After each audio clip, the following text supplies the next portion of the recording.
Hallo, ich freue mich, heute Herrn Stefan Eisel begrüßen zu dürfen. Herr Eisel berät Steuerberatungskanzleien hinsichtlich Digitalisierung und arbeitet mit mir gerade an seinem ersten Buch. Wir arbeiten nun seit etwa 7 Monaten zusammen. Herr Eisel, vielen Dank für Ihre Zeit. Schönen guten Tag, ja, vielen Dank für die Einladung. Ich bin schon ganz gespannt auf die folgende Stunde und, auf die Reflexion dessen, was wir gemeinsam erreicht haben. Danke. Würden Sie sich bitte kurz vorstellen?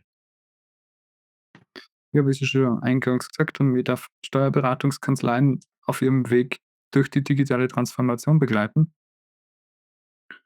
Das klingt ein bisschen trocken, kann aber mitunter sehr spannend sein. Bin bei der DATEV beschäftigt, das ist eine große Genossenschaft, die für den steuerberatenden Berufsstand einsteht und Hilfestellung leistet. Und da bin ich als Berater und als Coach an der Seite unserer Steuerberater in Österreich, wo man einfach die Schwierigkeiten, die rund um diesen digitalen Wandel passieren und die uns halt neben den ganzen fachlichen Anforderungen, und ich meine grad die letzten 1,5 Jahre waren ja Wahnsinn, was den Druck angeht, der auf dem Berufsstand lastet, da nebenbei nur Digitalisierung voranzutreiben, ist halt eine riesengroße Herausforderung und braucht halt gewisse Skills und braucht gewisse Unterstützungen, die man jetzt so in der Fachausbildung nicht unbedingt, kriegt oder die man auch nicht erwarten darf. Mhm. Und wie sah denn Ihre Situation aus, bevor wir uns getroffen haben? Ja, wir haben uns immer wieder überlegt, wie können wir dieses Wissen, das wir jetzt über Jahre hinweg aufgebaut haben, breiter zur Verfügung stellen. Also, wie können wir schaffen, dass wir mehr Steuerberater einfach, erreichen, dass wir dass nicht immer alle die gleichen Fehler machen müssen, weil das sehen wir ja in der Eins-zu-eins Beratung. Das ist ja genau das, was nicht sein muss, wenn man gemeinsam einen Weg beschreitet, der ohnehin schon steinig ist, dann muss doch nicht jeder immer dieselben Fehler machen. Also haben wir uns, auf die Suche gemacht, nach 'nem Medium, nach Möglichkeiten, wie wir das möglichst breit streuen können, und ja, logisch kommt halt dann, ähm, dazu zu sagen: „Ja, dann machen wir doch 'n Buch." Das würde sich anbieten, und das ist ja schnell gedacht. Klingt ja mal ganz einfach. Ja. Ja, und welchen Entscheidungsprozess haben Sie denn dabei durchlaufen, bevor Sie sich entschieden haben, mit mir zusammenzuarbeiten? Ja, auch diesbezüglich mache ich keinen Hehl draus, ist ja auch kein Geheimnis. Ich habe mich davon, hauptsächlich auch von Hermann Scherer ein Stück weit inspirieren lassen, so nach dem Motto: Wie kommt's zum Buch? Wie kann man ein Buch schreiben? Welche Möglichkeiten, welche Wege gibt's? Ähm, wie schnell kann so was passieren? Welche Tools, Werkzeuge, Unterstützungen, Ideen dahinter gibt es, wie man zu einem Sachbuch oder zu einem Fachbuch kommt? Und habe mir das dann tatsächlich relativ einfach vorgestellt, so nach dem Motto: „Ja, dann nehmen wir doch wie kolportiert, dieses Diktaphon, diktieren da den Text rein", weil so in Summe halt die Lebensweisheiten oder die Inhalte der Vorträge oder die Inhalte der Sessions, die ich 1:1 erlebe oder die mein Team und ich erleben dürfen, das ist ja dann relativ rasch schon mal, da ist doch relativ rasch Content da. Ja, na, so leicht war's nicht. Wird dann nicht so einfach. Und was waren die Unterschiede? Was habe ich anders gemacht, dass Sie sich für mich entschieden haben? Und ja, wieso haben Sie sich für die Zusammenarbeit mit mir entschieden? Ja, nachdem, wie gesagt, der Weg alleine dann nicht gangbar war und für mich auch nicht irgendwie greifbar war und ich das ja selbst, jetzt sind wir wieder da, ja, in der Kernkompetenz immer wieder genau darauf verweise, ihr müsst die Sachen nicht allein machen, macht's keine Fehler, holt euch einen Trainer, holt euch einen Coach. Das ist so wie bei den Super Mini-Knaben beim Fußballspielen. In jedem Dorf finden sie junge Menschen zusammen, die Fußball spielen lernen wollen. Es ist selbstverständlich, dass man 'n Trainer daneben hinstellt, der ihnen beibringt, wie das geht. Der muss deswegen nicht ehemaliger Olympiasieger sein, und der muss jetzt nicht, der muss jetzt selber nicht, was weiß ich, was für Karriere hinter sich haben. Der braucht nur gestern, wofür er angetreten ist, nämlich Coachen und Trainieren. Und genau genau das war dann für mich auch ganz klar dieser Punkt, wo ich dann auch erkannt habe, wieder für mich selbst, jetzt probiere ich gerade wieder was selbst zu tun, wo ich überhaupt keine Kompetenz habe, wo ich überhaupt keine Ahnung habe. Wieso bin ich nicht clever und hole mir nicht einen Trainer? Wieso hole ich mir nicht einen Coach? Und dann hat die Suche begonnen nach dem richtigen Coach. Boah, das war dann interessant. Also, das war dann wirklich interessant, weil ich habe da durchaus das eine oder andere Erlebnis gehabt, wo ich mir dann wirklich gedacht habe: „Okay, bin ich weiß ich nicht."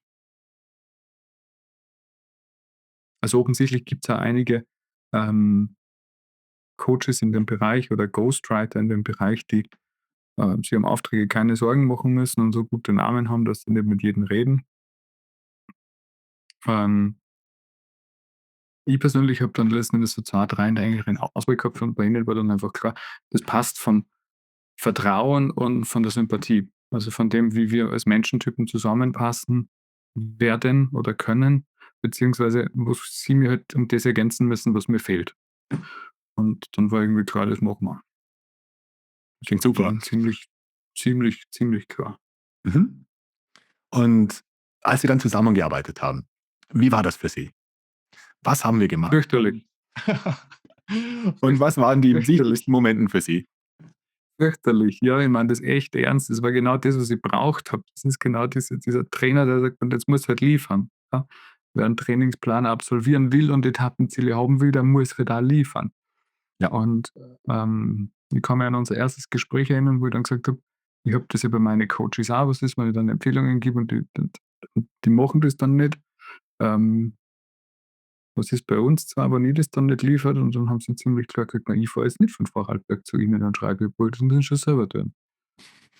Und das war für mich ganz wichtig, also diesen Coach an der Seite zu haben und den Trainer an der Seite zu haben, der sagt: „Das ist unser Ziel, das haben wir definiert und jetzt gehen wir gesagt, diese Schritte gemeinsam. Ich helfe gern, aber gehen musst selber." Mhm. Und das habe ich auch braucht. Ohne dem wäre es sicher nicht so weit gekommen, wie ich heute bin. Also, bin für das auch wirklich dankbar. Okay, klingt super.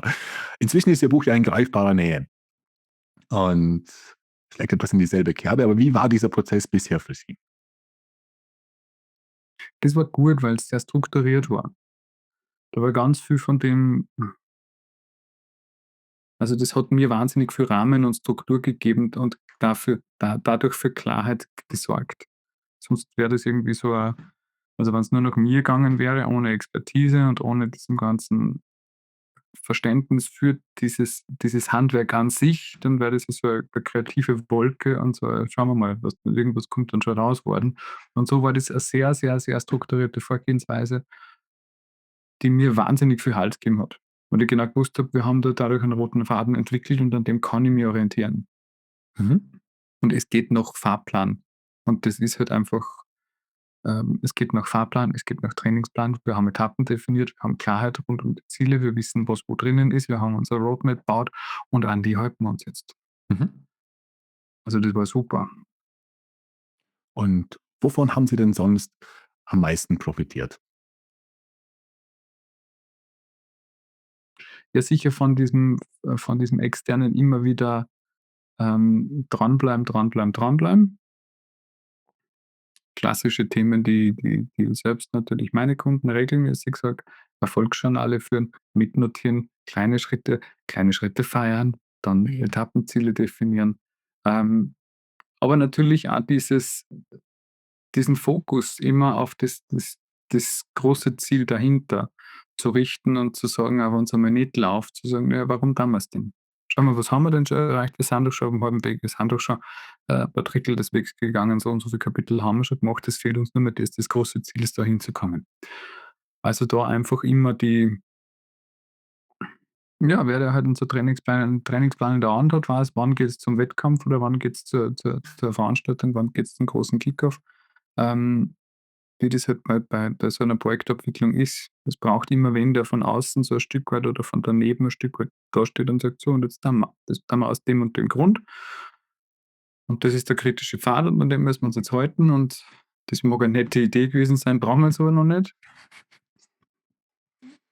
Und, wie gesagt, das hat mir Halt gegeben Mhm. und mich vorangetrieben.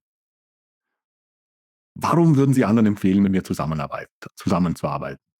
Was würden Sie jemandem sagen, der sich vielleicht noch nicht so ganz sicher ist? Ja, das ist das Beste, was man machen kann. Also, alles andere ist absurd. Jeder, der über das nachdenkt, sollte mit einem Profi arbeiten. Alles andere ist, illusorisch. Also, egal in was für einer Disziplin wir unterwegs sind, Profi nehmen, machen. Ja, nicht her und reiße irgendwo Wand raus, weil ich der Meinung bin, ich bin jetzt der Oberhandwerker auf einmal. Na, da werde ich mir einen Profi holen. Das werde ich nicht machen. Das macht keinen Sinn, das macht keinen Spaß, ja. Und wir probieren das immer in alle möglichen Disziplinen, dass wir glauben: „Ach, das können wir schon allein.“ Na. Und wie gesagt, ein Buch zu schreiben ist Handwerk. Da gibt's ganz klare Empfehlungen, da gibt's Regelwerk, da gibt's eine Logik dahinter, da gibt's, Techniken, die auch funktionieren. Das weiß ich halt. Ähm, Das kann man lernen, so wie alles andere auch. Und deswegen würde ich jedem, der über das nachdenkt, auf jeden Fall dringend empfehlen, sich einen Coach zu holen, weil alles andere ist verlorene Liebesmüh, beziehungsweise dauert wahrscheinlich auch dreimal so lang. Und die Wahrscheinlichkeit, dass man aufgibt am halben Weg, ist auch riesengroß, weil die Schritte hatten wir auch oder die Momente hatten wir auch zwischendurch. Das tut man halt dann mit einem Coach und das nicht. Kann man schon mal einen schlechten Tag haben oder eine schlechte Woche, aber das heißt nicht, dass man aufgibt. Dass man das Ding liegen lässt, sondern 'ne Woche drauf geht's wieder weiter. Mhm. Sehr gut, das freut mich. Herr Heisel, vielen Dank für Ihre Zeit. Ja, gerne. Vielen Dank für die Unterstützung und wie gesagt, nur mal ganz klar, jedem, der darüber nachdenkt, unbedingt machen. Das Beste, was man machen kann. Danke.